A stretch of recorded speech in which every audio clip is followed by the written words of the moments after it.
I'm going to be trying out the viral sunset blush hack that's been going around on TikTok. And right now, I want to be honest that I'm just winging it because I haven't been on TikTok in almost a year. So this is just videos that I've seen on YouTube. So let's go. From what I saw, you go in with an orange blush first. Like around here. Pink blush. All these blushes, I got them from Glam on Shein. I think you're going with the pink blush over here.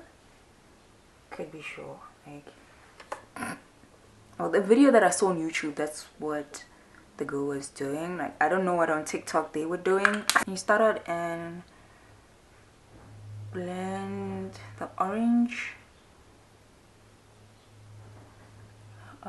first, and then you carry it into the pink one.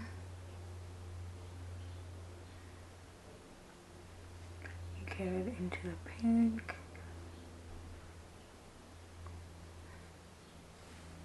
I don't know if I did it correctly. But it looks okay. It looks okay. Like, I think it's something I will try because my favorite blushes are orange blushes and pink blushes. So this is definitely something I would try.